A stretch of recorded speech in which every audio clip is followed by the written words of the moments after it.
আসসালামু আলাইকুম। আমি এস.এম. ফরহাদ হোসাইন, ঢাকা বিশ্ববিদ্যালয়ের কবি জসিমউদ্দিন হলের ২০১৬-১৭ সেশন ফার্সি ভাষা ও সাহিত্য বিভাগের একজন শিক্ষার্থী। তো আজকে এই ভিডিওটা করার একটা উদ্দেশ্য বা কয়েকটা উদ্দেশ্য, সেটা হচ্ছে বেশ কিছু গণমাধ্যম এবং ব্যক্তিগতভাবে অনেকে আমাকে ফোন এবং বিভিন্ন ফেসবুকে মেনশন দিচ্ছেন যে ছাত্র শিবিরের এস.এম. ফরহাদ এবং আমার সংশ্লিষ্টতা এবং আমরা এক ব্যক্তি কিনা এটা জানার জন্য।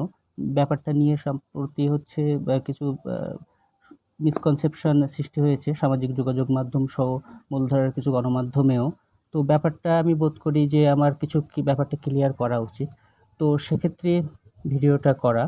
তো যদিও আমি ২০২৪ সালের ২২শে সেপ্টেম্বরের ব্যাপারে আমার ফেসবুক পোস্টে আমি ব্যাপারটা কনফিউশনটা ক্লিয়ার করি। তো তারপরেও ব্যাপারটা যেহেতু এমনটা হচ্ছে, তো ভিডিওটা করছি। সেটা হচ্ছে ছাত্র শিবিরের এস.এম. ফরহাদ এবং আমি ব্যক্তি এক নয়। আমার বাসা সাতক্ষীরা, ওর বাসা চট্টগ্রাম। আমি ২০১৬-১৭ সেশনের ছাত্র, ও ২০১৭-১৮ সেশনের, এবং আমার বিভাগ তো ফার্সি ভাষা ও সাহিত্য, এবং ওর হচ্ছে সমাজ কল্যাণ ও গবেষণা ইনস্টিটিউটের ছাত্র সে। তো ও আমার জুনিয়র এবং হলের। তো ব্যাপারটা হচ্ছে অনেকে ব্যাপারটা গুলিয়ে ফেলছেন, কিন্তু আমরা এক ব্যক্তি নয়। আর সামাজিক যোগাযোগ মাধ্যমে যে ছাত্রলীগের যে প্যাডটা আর কি ঘুরছে, যে সহসভাপতি, সেটা ছাত্র শিবিরের ফরহাদের নয়, ওটা আমার। এবং অনেকেই জানতে চেয়েছেন যে আমার ছাত্রলীগ সংশ্লিষ্টতা এবং ২০২৪-এর যে গণঅভ্যুত্থানের আমার ব্যাপারটা আপনারা জানতে চেয়েছেন। সেটা হচ্ছে আমি ২০২৪-এর যে জুলাই মাসে যে আমাদের গণঅভ্যুত্থান হয়েছে, সেখানে ২০২৪-এর যে ১৪ই জুলাই, সেখানে আমরা ছাত্রলীগের যারা ছিলাম প্যাডে, তারপরেও আমরা বিদ্রোহী হয়ে এবং একযোগে পদত্যাগ করে ১৪ তারিখ আমরা হচ্ছে আন্দোলন করি। সেখানে আমরা তুমি কে আমি কে রাজাকার রাজাকার বলে ক্যাম্পাস প্রদক্ষিণ করি এবং রাজু ভাস্কর্যে আমাদের এটার তীব্র নিন্দা ও প্রতিবাদ জানাই তৎকালীন প্রধানমন্ত্রীকে।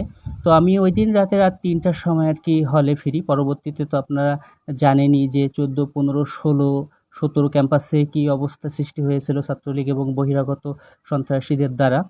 তো ১৭ তারিখের পর ঢাকার বিভিন্ন জায়গায় থেকে আমি আন্দোলনে অংশগ্রহণ করি।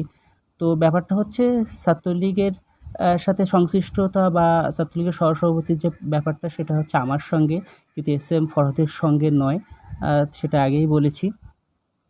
তো ডাকসুকে কেন্দ্র করে একটা রিট হয়েছে ফরহাদের বিরুদ্ধে। সেটা হতে পারে, যে কোনো মানুষ সেটা করতেই পারে, প্রার্থী করতেই পারে। কিন্তু ব্যক্তি আমার সঙ্গে তার মিশিয়ে ফেলা কিংবা তার সঙ্গে অন্যকে মিশিয়ে ফেলে কিছু করা, এটা মনে হয় সুখকর কিছু নয়। তো এই জন্যই আর কি ভিডিওটা করছি, যে আমি ব্যক্তি ফরহাদ আর ওই ব্যক্তি ফরহাদ এক নয়। এটাই হচ্ছে মেইন কথা। তো প্রত্যাশা থাকবে যে যে কোনো বিষয়ের সুষ্ঠু এবং সুন্দর সমাধান হোক। আমার কবি জসিমউদ্দিন হলের যিনি আছেন আমাদের ভিপি প্রার্থী আবিদ ভাই, উনি আমাদেরই হলের ভাই, আমাদের ইমিডিয়েট সিনিয়র ভাই। উনি সহ এস.এম. ফরহাদ আমার জুনিয়র। তো সবার জন্যই শুভকামনা থাকবে। সাদিক আমার কাছের বন্ধু। সবার জন্যই শুভকামনা থাকবে যে ছাত্ররা যাকে সত্য এবং ন্যায়ের পক্ষে মনে করবেন, ঢাকা বিশ্ববিদ্যালয়ের নেতৃত্ব ছাত্ররা তাদের হাতেই আর কি অর্পণ করবেন। তো ডাকসুর জন্য শুভকামনা। আর এই সব বিষয়গুলোকে কেন্দ্র করে ডাকসুকে যে বন্ধ করার যে একটা ব্যাপার, অপচেষ্টা আমরা দেখতে পাচ্ছি। আমি ঢাকা বিশ্ববিদ্যালয়ের একজন ছাত্র এবং বাংলাদেশের একজন সচেতন নাগরিক হিসেবে অবশ্যই প্রত্যাশা করব যে ডাকসু কিংবা ছাত্র সংসদগুলো অবশ্যই কোনোভাবেই বন্ধ করা উচিত হবে না। তো সবার জন্যই শুভকামনা। আর যে মিসকনসেপশনটা সবার মাঝেই ছিল যে আমি ফরহাদ এবং ওই ফরহাদ এক কিনা, তো আমি হচ্ছে এস.এম. ফরহাদ হোসাইন, সেই এস.এম. ফরহাদ।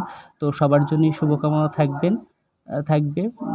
দোয়া রাখবেন সবাই। আসসালামু আলাইকুম।